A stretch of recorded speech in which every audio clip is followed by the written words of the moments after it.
Hello world, thank you for watching video 7 of our pyramid series. Now if you've stayed with us through parts 1 through 6, you should understand what caused the ancient Egyptians to create this massive structure and how their entire system functioned. Our last video even showed you how their system malfunctioned and caused Lake Moeris to turn to salt water. This, we believe, was the reason for the plagues in ancient Egypt. Over time, as we released our videos and asked people their opinions on our theory, we've come to realize there are a few things that we have failed to explain sufficiently. So this video is going to go over parts of our series that may have been confusing to you, and then we'll get into what we've been advertising since our first video, why Chalif Al Ma'mun couldn't find the swivel door when he broke into the pyramid. The first thing we will talk about is the Sphinx.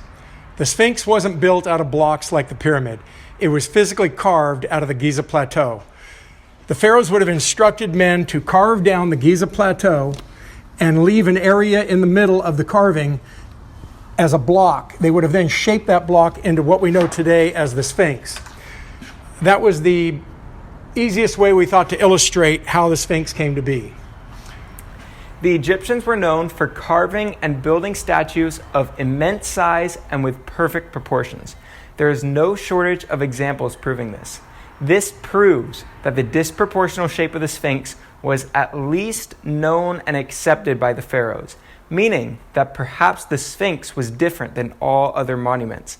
Maybe the shape of the Sphinx was not the most important part, and its location and elevation were more important. If its disproportional shape was simply the result of a bad sculptor, there would have been a plethora of ways to fix this. The pharaohs could have simply hired someone else and carved a new Sphinx off to the side, or even continued carving on the original Sphinx to make it symmetrical, shrinking its body to match the size of its head. The fact that they didn't do either of these things strongly suggests that its size and location were crucial. Something else must have been going on preventing them from shrinking the Sphinx or moving it. The only other aspect of the Sphinx is something people rarely talk about: the tunnels underneath and throughout the Sphinx body. These tunnels had to have been the reason the Sphinx couldn't be recarved. Now, if these tunnels were simply used for ceremonies like Egyptologists speculate, they could have just carved a new Sphinx and new tunnels underneath it off to the side and destroyed the original. But if these tunnels actually served a purpose, this might offer some type of insight. Remember, Herodotus clearly wrote about a connection between Lake Moeris and the Giza Plateau. We originally thought the lake was connected to the pyramid like Herodotus described. So we decided to do some research. We looked up the elevation of Lake Moeris 5,000 years ago and found it to be 82 feet above sea level. We then scaled out a graph and placed a mark at 82 feet. When we put the pyramid on the graph, we realized it was hundreds of feet above the lake. So without modern technology, no water would have flowed out. This made us realize that the connection was much more complicated than we originally thought. That's when we decided to step back and look at what else was on the Giza Plateau. The only other thing we found was a peculiar shaped statue that nobody can attribute a purpose to. When we looked up its elevation, we realized the foundation matches the elevation of Lake Moeris perfectly. Now, you could say this is just a coincidence. However, the Egyptians could have chosen any elevation in which to carve the Giza Plateau down to. Remember, they physically dug into the plateau, which means that the ground before the Sphinx was carved was at least 100 feet higher than it is now. But they chose to stop digging 5 feet lower than the elevation of a lake 50 miles upriver, a lake that the pharaohs themselves said was connected. Moving on. The next misconception about our theory is about the necessity for fish. People say it doesn't make any sense why ancient Egyptians would go through so much trouble for the sole purpose of catching fish. However, in life, there are 3 basic things you need to simply exist: water, food, and shelter. But the pharaohs understood if they could provide these 3 needs in abundance, their civilization could flourish exponentially. In ancient Egypt, the Nile provided an endless supply of fresh water. This was never a concern for them. Shelter was hardly a concern either. The climate of Cairo had temperatures ranging from 50 to 110 with little to no precipitation. temperatures that would cause discomfort, but nothing too extreme to kill you. So essentially, 2 of the 3 basic needs were provided by natural means. The only thing the pharaohs needed to provide was an unlimited supply of food. Today, in the modern Western world, people take for granted the ease in which you can acquire food. Thousands of years ago, it was not so easy. Attempting to provide an endless supply of food through livestock would have been impossible without modern refrigeration and transportation. And fishing with ancient nets and lines would have been very inconsistent. Crops came close. Planting vegetables on the side of the Nile and waiting for them to grow would have been a huge source of food. But doing this would have been time-consuming and would have left large chunks of time with no food. On top of that, people migrating into the city would not be accounted for when farmers decided how much to plant for every year. Our theory provides an endless supply of food with little to no effort after the system was created. They can control the amount of water and fish flowing out of the Sphinx at a moment's notice by placing or removing blocks in front of the exits that water flowed out of. So if boats were filled to the brim with fish and all citizens had eaten, they could stop water from flowing out, preventing fish from rotting on the Giza Plateau until more were needed. And if the population of Cairo suddenly increased, all they would have to do is leave the tunnels open longer and allow more fish to flow out. This further corroborates a well-known fact that the pharaohs were masters at manipulating and controlling water. This was truly revolutionary and is the reason why ancient Egypt was able to advance so much further than any other civilization on earth, and why the pharaohs were thought to be gods instead of simply kings. Now, this is where we need to address another major concern people tend to have. There is an error in modern Egyptology, and we will show you how we know in a few seconds. The Osiris chambers today are thought of as tombs. People argue our theory by saying the chambers we speak of are tombs, not pipelines. However, the original purpose was not to bury people. Their original purpose was to act as pipelines.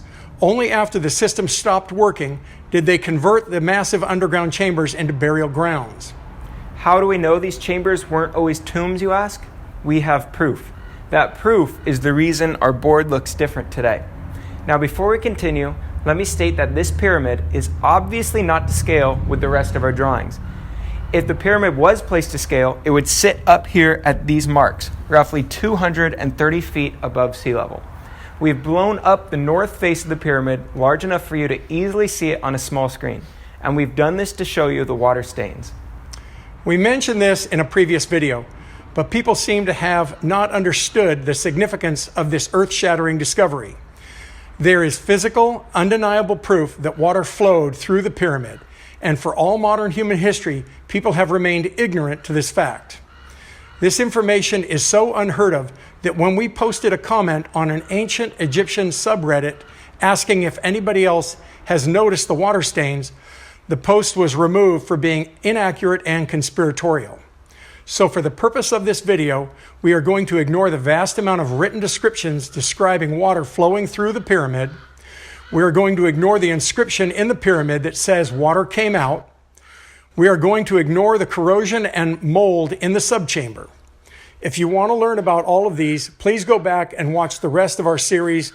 For now, we will only talk about the water stains. Please turn your eyes to our newly created pyramid.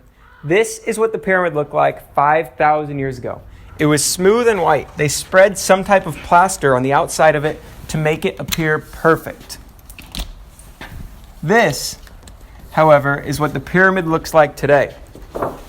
The casing stones have been removed, and what's left is the rough limestone creation underneath. And on this creation, directly under the swivel door, are blocks that have been eroded by water in the exact manner we are showing you now. They are cascading down the face of the pyramid. Now, there is the occasional block around the pyramid that's eroded as well, and that's what these represent. But nothing comes even close to what it looks like directly under the swivel door. I know the first thing going through your mind right now is to look up a picture and see this for yourself, but it's not that easy.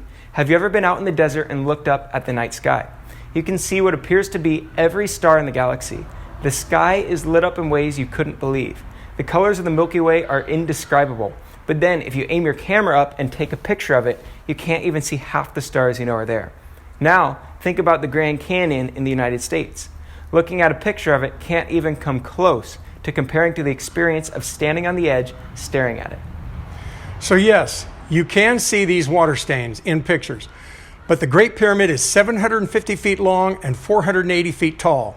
Trying to understand how magnificent this structure is on a 3x5 picture is almost laughable. Then trying to recognize something on it that covers less than a quarter of one side of the pyramid is next to impossible. But when you stand in front of it and stare at it, it's an entirely different story. You see stained blocks creating a triangle with an area of nearly 19,000 cubic feet. We are showing you this in the hopes that if anyone is planning on going to Egypt or knows anyone going to soon, they will step back, look at what we are saying, and post a comment sharing with the world what they have seen. I know that's hard to wrap your head around. Why hasn't anyone else ever mentioned these water stains? You might think we're crazy, but we ask that you trust us. For the remainder of this video, assume we're telling you the truth. How does this prove that the Osiris chambers were not originally created as tombs? This is where things get interesting. Without modern technology giving you the ability to pump water uphill, water only flows down. This is something that should be self-evident, but enough people question this concept that we needed to state it. Left to natural means, water only flows downhill.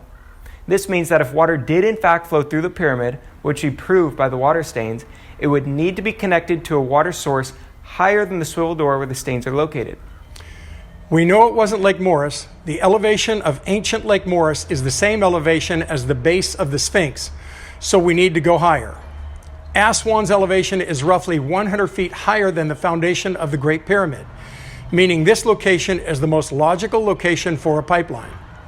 Not only that, there are multiple written descriptions of a pipeline connecting to Aswan, and something we touched on in video 2 is that we believe this pipeline was the reason for the unification of Upper and Lower Egypt.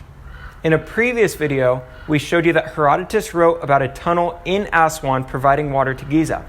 But what we didn't realize at the time is something even more powerful: ancient Egyptian mythology. There is a god named Hapi. He isn't very well known, so you may have never heard about him. His name is spelled H-A-P-I if you want to look him up. Hapi was credited with unifying Upper and Lower Egypt. But how did he do this, you ask? He did this by taking water in Aswan during the Aket season, sending it into the underworld, and then giving it to Lower Egypt so they can gain access to fish. Yes, I know you're thinking we're crazy. You're probably thinking we're making all of this up. How is it possible that nobody has figured this out yet?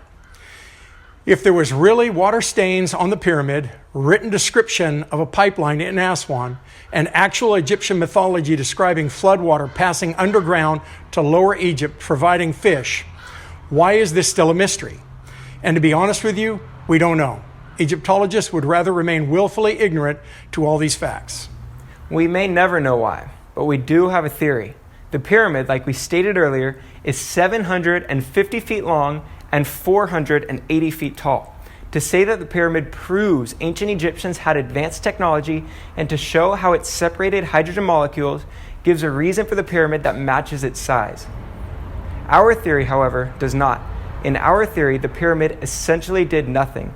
Its only two purposes was to balance out water from Aswan and act as an air vac for their system. No aliens, no technology, nothing. It simply sat there. And to many of the Egyptians living in the area, that's all it did. It was a useless creation, taking up valuable real estate, creating an unnecessary shadow. However, the importance of separating air from water in an underground system cannot be overstated. Even today, we have to separate air from water or risk destroying underground water systems. Now, if you've watched our series all the way through, you'll probably understand our concept of how the Egyptians used their tunnel system to gain unlimited access to fish, as well as used it as the water from Aswan to fill Lake Moeris during the Aket season. This is a bold claim. Every elevation needs to be perfect in order for this to work, because with no technology, the only way water flows is downhill. We strongly believe that the labyrinth Herodotus talks about is the inlet to their system in Moeris. This labyrinth has been found by the Hawara pyramid, just like Herodotus described. There are also multiple large holes in the area, much like the ones on the Giza Plateau. However, we are unable to get the exact elevation of these holes to know for sure. We did, however, find the elevation of Joseph's channel right next to the Hawara Pyramid, and the elevation of that channel is 80 to 85 feet, further corroborating what we mentioned in our previous video, that we believe Joseph played a major role in this system. This brings us to our final point, why Chalif Al Ma'mun couldn't find the swivel door. If you go back and rewatch our video, you'll notice we have been very careful saying water flowed through the pyramid, not out of the pyramid. This is because water never flowed out of the pyramid. If water flowed out of the pyramid, Chalif would have walked up to the structure, seen the stains, and known exactly where water flowed out. But that's not what happened. He didn't have exact knowledge of where the door was, only an approximate idea based on stories that had been passed down for generations. This means water never flowed out of the swivel door. We believe there was a block placed in the descending passageway. We showed this in a previous video. This block was placed when they built their system. If this block was placed here, water would flow through the pyramid but be met with resistance right here.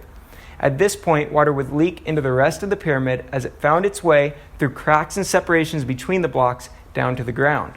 Remember, not everything in the pyramid was created perfectly, and not all blocks used were carved from granite and shipped down from Aswan. The majority of the blocks used to create it were cut and carved right there from the Giza Plateau itself. Ironically, they cut blocks and moved them out of the way in order to build the pyramid.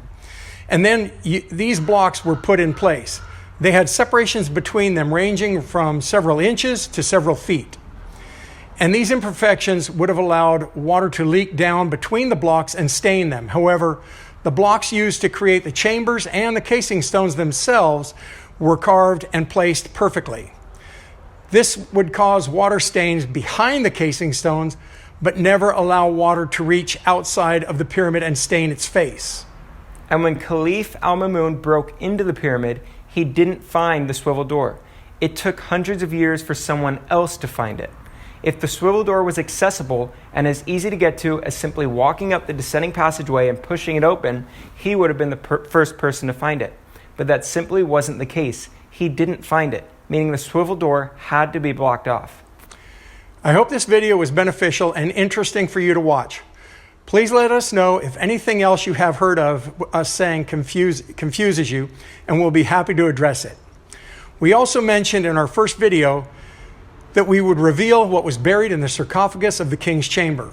However, after further research, we realized we cannot confidently say what it was without first going back to Egypt and exploring all of the rooms in the pyramid.